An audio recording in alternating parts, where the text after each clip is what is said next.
There were 3 forks on their table, but only 2 people. I don't know why that's what I noticed first. Not the way her hand was resting near his. Not the way his leg was touching hers beneath the table. Not the wine glass, already on its second pour. Just the fork, the third fork, lying there awkwardly and used, like an accidental guest at a private dinner. I stood behind the potted plant, the one with fake pebbles and a plaque that said, "Do not touch." I touched it anyway. Needed to feel something solid. She was right there. My wife, Celia, wearing that green sweater I got her for our anniversary. The one she claimed didn't quite fit right and never wore. Except now. For him. She was laughing. Not fake, not polite, but full-body laughing. Leaning in, mouth open. That hiccup laugh she used to get when we binge-watched bad cooking shows at 2 a.m. That sound I used to think was ours. And he was younger. Shaved head. Expensive coat. Big watch. Big hands. Big everything. The kind of guy who orders wine without looking at the menu. The kind who doesn't ask, just assumes. They didn't see me. Of course they didn't. I was the ghost in this story. I pulled out my phone. Opened our texts. The last message she sent. Working late again. Don't wait up briefcase, ZZZ. And yet here she was. 6:42 p.m. sharp. At Altoare. A place we could never afford responsibly. A place we only went once, for our engagement dinner. She'd said it was too showy back then. Guess it grew on her. I didn't barge in. I didn't cry. I didn't scream. I took a photo of the third fork. Just that. Sent it to her. A minute later, I watched her pick up her phone. She read the message. Her smile froze mid-laugh. Like someone had pulled the power from her joy. Her eyes darted. She scanned the restaurant. Looked right past me. I didn't wait. I left.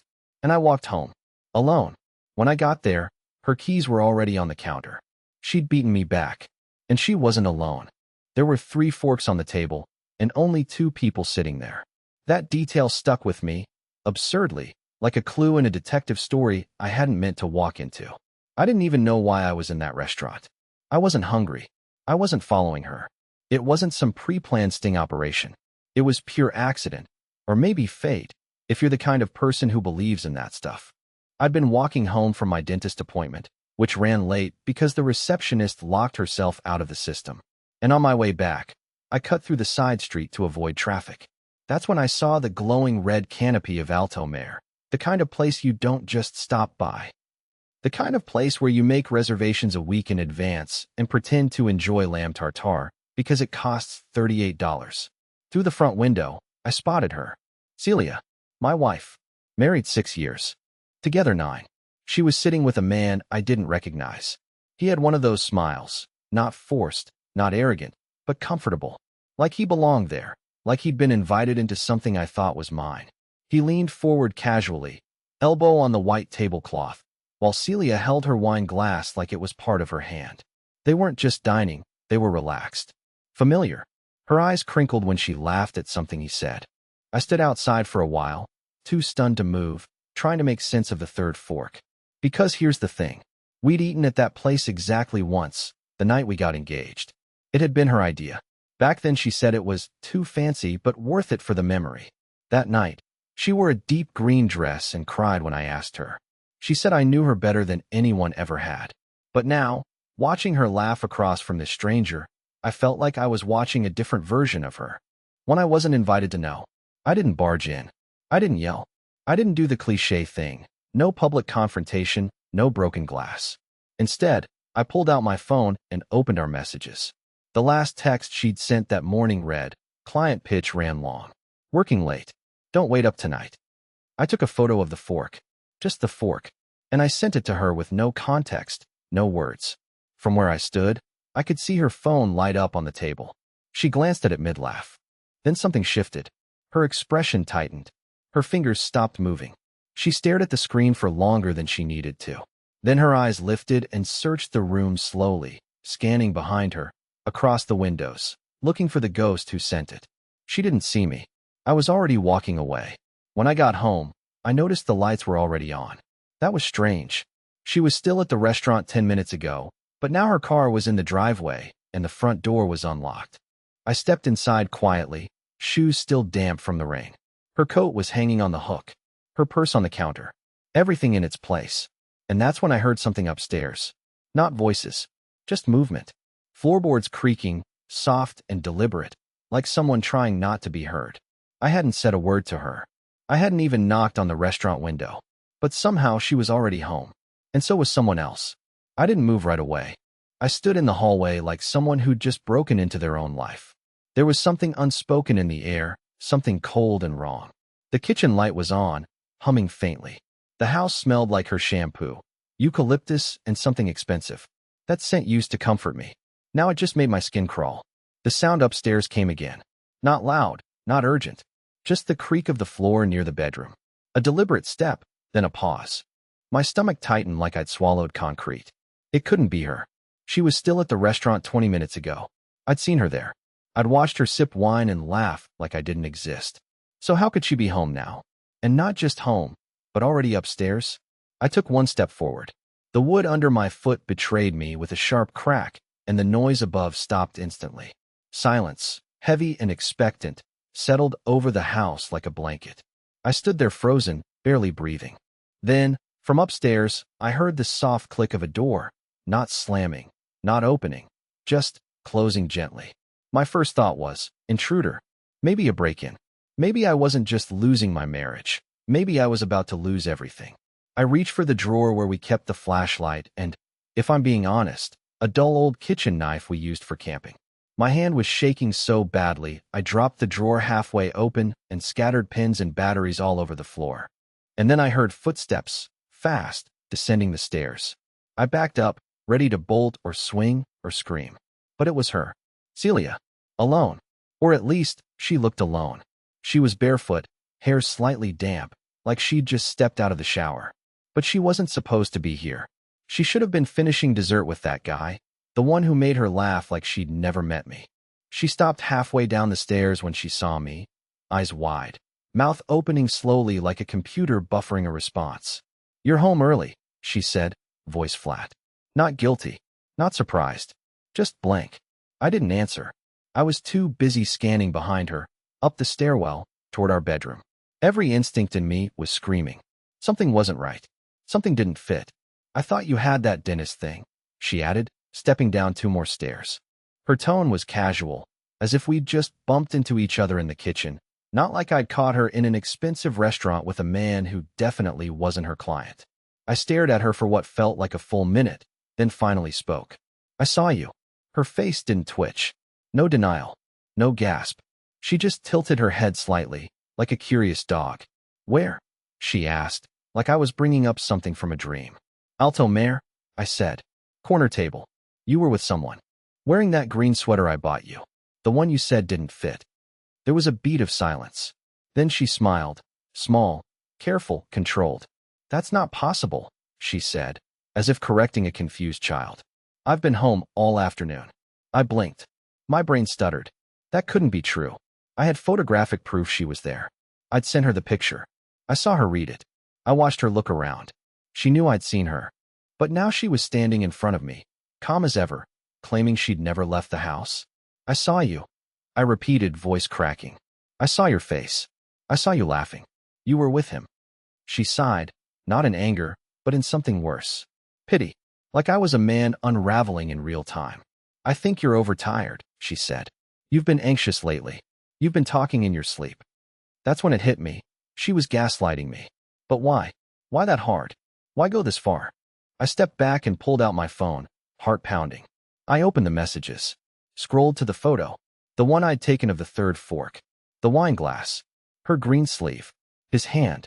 But the photo wasn't there. Not just the photo. The entire conversation thread with her was gone. I didn't delete that. I muttered, stunned. I swear I didn't. Celia stepped forward now, slowly, like I was made of glass. "You've been so stressed, Reed. Maybe talk to someone. I mean it, maybe it's time." And then, with horrifying calm, she reached into her purse and handed me one of those therapy referral cards. One I'd thrown out months ago. That's when I realized something. It wasn't just that she was lying. It was that she'd planned for this moment. Anticipated it. She didn't seem caught. She seemed prepared. And in that second, I stopped worrying about the man in the restaurant. Because something told me he wasn't the worst part of the secret she was keeping. I didn't sleep that night. Not because of a fight, There wasn't one. We didn't argue, didn't raise voices, didn't even finish the conversation. After she handed me that therapy referral card like it was a coupon for coffee, she just walked past me, went to the kitchen, opened the fridge, poured a glass of oat milk like it was a Tuesday in any normal marriage. The whole time, she didn't ask me a single question. Not, what do you think you saw? Or who do you think I was with? Not even a simple, are you okay? And that silence, her strategic silence, was worse than any shouting match could have been. She went to bed before me. I heard the bedroom door close softly, like she didn't want to wake something she knew was sleeping. I sat in the living room, in the dark, phone in hand, refreshing the same screen over and over. No photo, no chat history. I even checked my backup cloud. Nothing. The message thread with Celia was gone like it had never existed. But that didn't make sense. I hadn't deleted it. And if she had, how would she even have access to my phone remotely? Unless she knew something I didn't. Unless she'd done something long before I knew to start looking. At 2:03 a.m., I walked upstairs. Not because I was tired, but because I needed to check something. Our bedroom door was open. She was asleep, or pretending to be. I didn't look too long. I didn't say her name. I just went into the guest room, turned on the closet light, and stared at the coat rack. One of the jackets was new. I knew every item of clothing in that closet. That was the utility closet, mostly used for things we didn't wear often. Camping jackets, ski stuff, some of my dad's old coats I hadn't gotten rid of yet. But this one stood out. It was black, heavy, expensive looking. The tag was still on it, partially ripped. I reached into the pocket. Nothing in the left. But in the right, I felt something. Not a wallet. Not keys. A receipt. I pulled it out and unfolded it carefully. My hands were trembling, not from fear exactly, but from that sick mix of dread and adrenaline that only shows up when your life begins slipping out from under you. The receipt was from a liquor store 2 towns over, not somewhere we ever went. It was dated 5 days ago. The name on the credit card? Not Celia. Not me. R. Hallberg. I whispered it out loud like it might unlock something. The name meant nothing to me. But now I knew, definitively, this jacket didn't belong to either of us. She hadn't brought anyone home tonight. At least, I didn't see anyone. But someone had been here recently. Recently enough to leave their coat. Recently enough that she either hadn't noticed or didn't care I'd find it. Back in the living room, I did something I hadn't done in years. I logged into our shared laptop, the one Celia used more than me. We hadn't used a shared computer much since we both got work laptops, but this one was still hooked up to the printer and the home network. We hadn't updated the password in years. It logged in. I opened the browser. Cleared history. Clean as a whistle. Then I checked bookmarks. Nothing out of place. She'd covered her tracks well. Too well. Except, there was one PDF in the downloads folder. It was just titled Form. I opened it. It was a rental application. For a 1-bedroom apartment. Small, nothing fancy. Downtown. Under a name I'd never heard. Not hers. Not mine. But the emergency contact listed at the bottom? My name. My number. I stared at the screen so long I forgot to blink. What kind of person fills out a fake rental form using a fake name and still lists their real husband as their emergency contact? That wasn't normal cheating. That wasn't, I made a mistake, cheating. That was something else. I heard her stir upstairs. The creak of the mattress. I closed the laptop and stepped away like I'd just touched something radioactive. And then something happened that sent chills straight down my spine. The doorbell rang. It was 2:44 in the morning. 3 soft chimes. Calm. Patient. Not a drunk neighbor. Not kids messing around. A doorbell like that meant the person on the other side knew what they were doing. I didn't move. I just stood there in the hallway, staring at the front door like it might open by itself. And from the top of the stairs, I heard her voice, low and tired, but not surprised. Don't answer that. She didn't ask who it was. She already knew. For a second, I thought I'd imagined her voice. That's strange, flat, don't answer that, from the top of the stairs. Maybe I dreamed it. Maybe the stress was finally breaking something open inside me. But no. I turned, and there she was, standing halfway down the hallway, barefoot again, wrapped in a bathrobe like this was just another inconvenient Amazon delivery. No panic. No urgency. Just warning. I stared at her in disbelief. The doorbell had just rung at 2:44 in the morning, and she was treating it like a mosquito buzzing around the porch light. She looked down at me, eyes blank but alert. Not tired. Not confused. She knew exactly what was happening. I walked toward the door, slow, cautious. Part of me was terrified she might try to stop me. Not scream or attack me. That would be too loud, too obvious. No, Celia was more subtle than that. She was a chess player. I'd begun to realize that recently. Every word, every look, every movement was part of something I hadn't been invited to understand. I reached the peephole and leaned in, careful not to make a sound. There was a man standing there. Just one. Middle-aged, dark coat, short-cropped hair. His back was to the door. He wasn't fidgeting. He wasn't knocking. He was just standing completely still, arms folded in front of him like he was waiting for a job interview. His presence radiated calm, the kind of calm that made your bones itch. He knew he was being watched. I could feel it. Celia spoke again, this time a little louder, a little sharper. "Reed, do not open that door." I turned around slowly, and I saw something I never thought I'd see in my wife's face. Not guilt, not fear, not even control. It was fear of exposure. She didn't want me to know who he was. That was more dangerous to her than the man himself. "Who is he?" I asked, keeping my voice low. "Tell me right now." She shook her head. "It doesn't matter." "Then why is he here?" No answer. Just that tightness in her jaw, like she was trying to hold something inside her mouth that didn't belong there. I stepped back to the door and flicked the deadbolt open. The sound of it, that metal click, echoed through the whole house. She gasped. Actually gasped. Like I'd just torn a hole in the world. I opened the door. But the man was gone. Just like that. The porch was empty. No footsteps, no car engine. Just the motion sensor light blinking softly over a damp welcome mat and the hum of crickets outside. I stepped out onto the porch. Looked both ways. No one. Nothing. I even walked out to the sidewalk and checked the street. No car parked nearby. No shadows moving. He had vanished. Or more terrifyingly, he had never meant to be seen. When I came back inside, Celia was no longer in the hallway. I heard the soft sound of drawers opening upstairs. Closets. Hangers. She was packing. I went up and found her zipping a suitcase. The dark blue one we only used for holidays. It was half full already. A couple of dresses, a box of toiletries, her passport. I didn't say anything. I just watched her try to slide her laptop into the side compartment like she was late for a flight. "Where are you going?" I finally asked. She didn't stop moving. "I need space." "You have space," I snapped. "You've been living in your own private world for months. Don't pretend this is about air. Tell me who that man was." Her hands froze. Her back was still turned, but I saw her shoulders tense. She stayed that way for a full 10 seconds before saying, "If I tell you the truth, you'll wish I hadn't." And then, without turning around, she added, "You'll think I'm insane. And if you believe me, it'll be worse." That should have stopped me, but it didn't. I was past the point of wanting peace. I wanted answers. I wanted names, dates, motives, receipts. I grabbed the suitcase and yanked it off the bed. Some of her clothes spilled out. I didn't care. "I'm done playing this game," I said. "I want to know who you are, Celia. Because the woman I married isn't this person. She doesn't lie. She doesn't vanish from restaurants.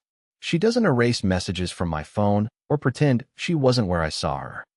Celia turned slowly, and for the first time, she looked at me like I was the one keeping secrets. "There's a man," she said finally. "Yes. His name is Robert Hallberg, but he's not who you think." "Then tell me who he is." She paused. A long pause. One of those pauses where everything you've built in your life starts to teeter. And then she said, "He's not just someone I was seeing. He's the reason we're alive. And if he came to the door tonight, it means he's changed his mind." I didn't speak. Couldn't speak. She sat down on the edge of the bed and buried her face in her hands. "You really think this is about an affair?" She whispered. "Reed, what do you actually remember about the night we got engaged?" And just like that, something twisted inside my chest. Because I remembered the dinner, the wine, the little speech I'd written. But there were gaps. Strange gaps. Flashes. Missing hours I always thought I'd just misremembered. I looked at her, and for the first time since this began, I wondered if I wanted to know the truth at all. It's not a good feeling when someone asks you about a moment that should be unforgettable, and your mind responds with static. When Celia asked me what I remembered about our engagement night, I felt something shift, like my brain had just dropped a drawer full of files and couldn't quite put them back in order. I remembered the dinner at Altoare, or at least flashes of it. I remembered the candles, the champagne, the little blue box I had nervously stuffed into my coat pocket. I remembered kneeling beside the table and people clapping. I even remembered her crying. But when I tried to rewind the night in full, like actually play the tape in my head from start to finish, something was off. There were hours missing. And that terrified me more than anything she'd said so far. I don't understand, I told her. We got engaged. We had dinner. We went home. What does any of that have to do with tonight? With Robert? With that man at the door? Celia looked down at her hands. Her nails were painted dark green, the same shade as the sweater she wore at Altoare the night I saw her with the stranger. I hadn't even noticed the connection until now. I wondered if that had been deliberate. A symbol. A breadcrumb. Or maybe it meant nothing, and I was just spiraling. You proposed, she said, her voice quiet. You were shaking, Reed. I thought you were just nervous, but looking back, you were pale. You couldn't finish your meal. You excused yourself halfway through dessert and said you felt off. Then we went home, and you passed out on the couch fully dressed. I covered you with a blanket and didn't wake you up. I nodded. So what? I was exhausted. That was a long day. She shook her head slowly. No, Reed. You weren't tired. You were drugged. Her words didn't hit me immediately. My mind rejected them like a bad transplant. But the more I tried to argue, the more that night began to unravel in my memory. The champagne had tasted bitter. My hands had been shaking. I thought it was just adrenaline, proposal jitters. But now I realized something else. I had no memory of the Uber ride home. None. Not a second. I remembered being at the restaurant, and then I remembered waking up to birds chirping the next morning. Nothing in between. I stared at her. Who drugged me? She didn't answer. Not directly.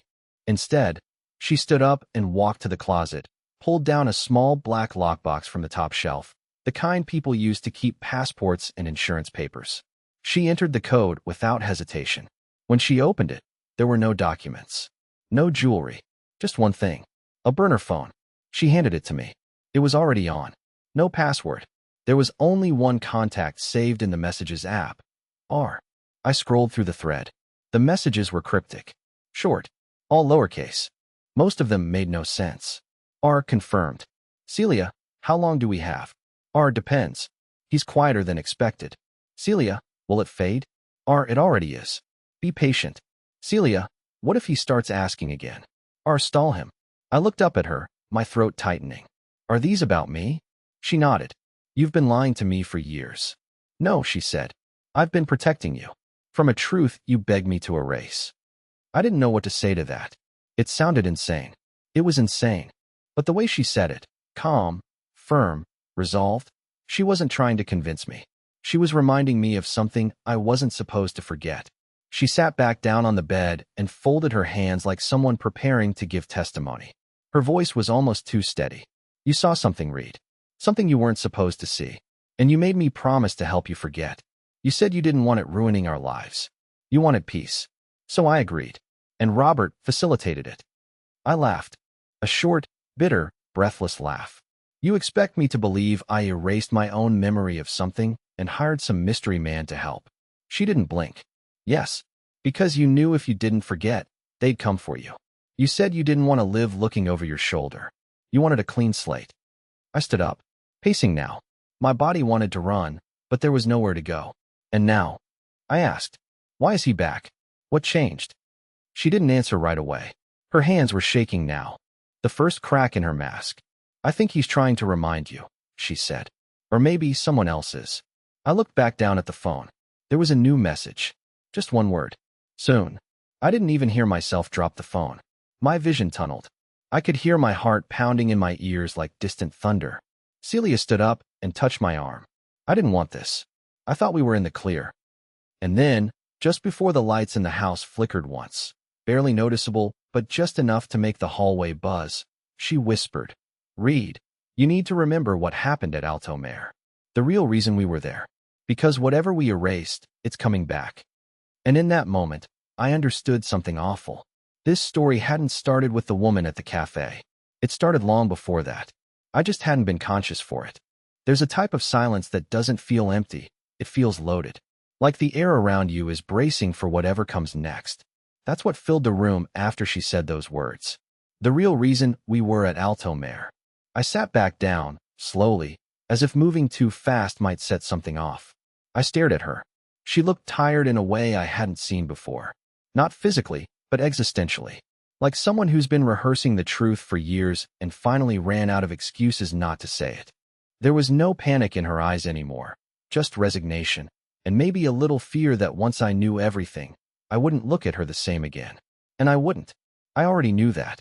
She sat across from me, knees drawn up under her robe, hair loose now, the night pulling us into some version of ourselves that had nothing left to protect.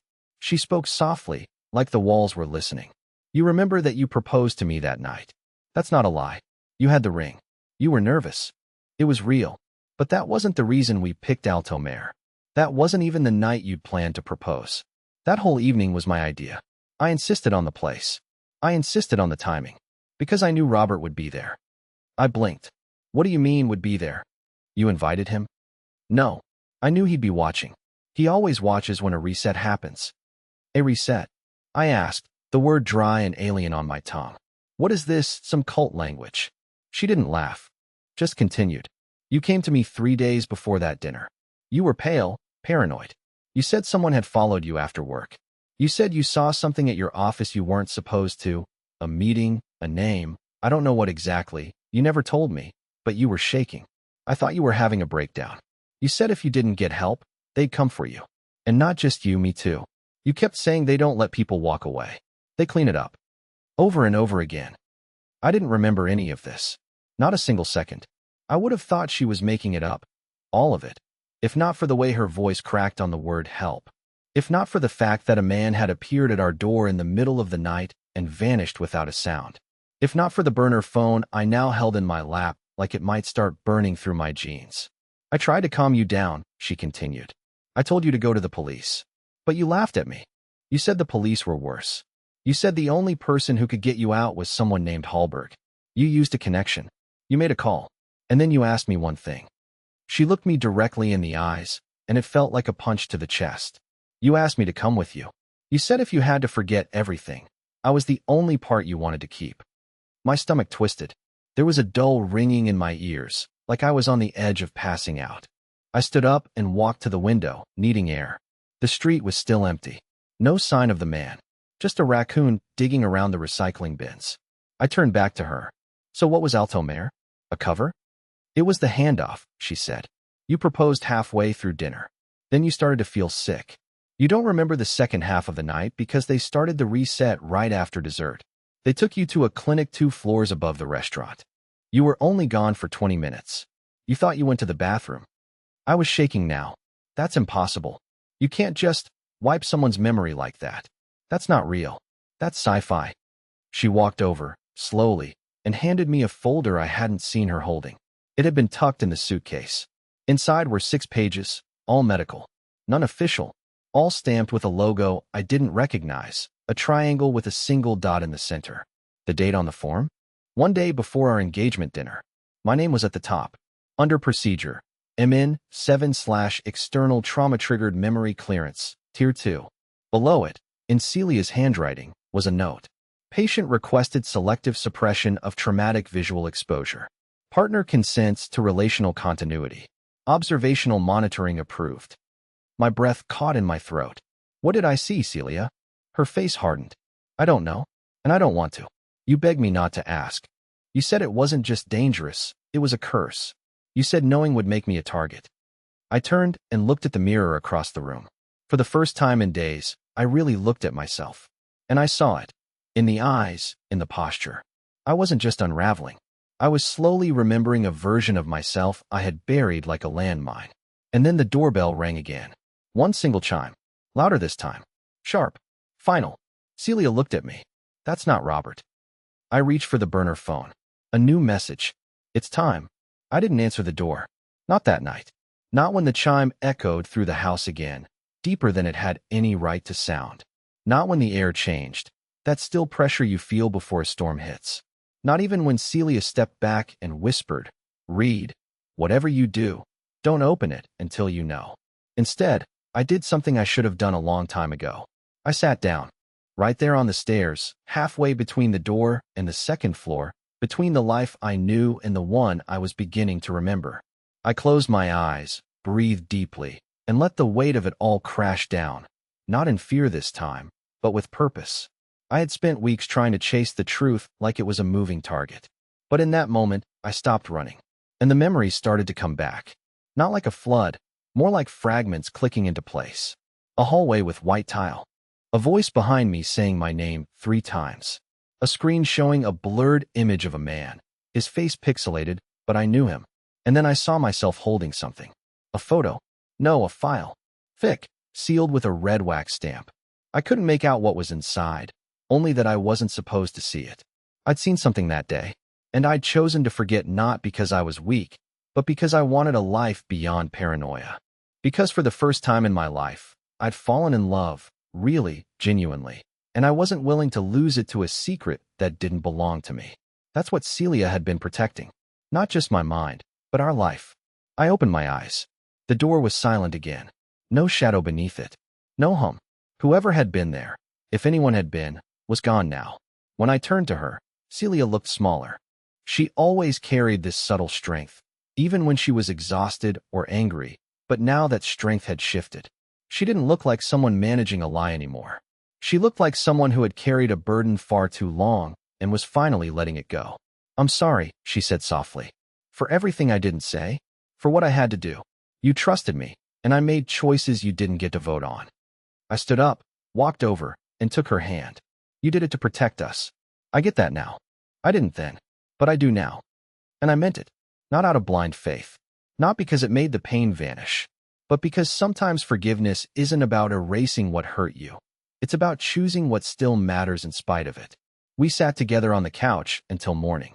No more secrets, no more games, just silence, and then eventually, laughter, small at first, hesitant, but real. It was the first time in weeks we sounded like us again.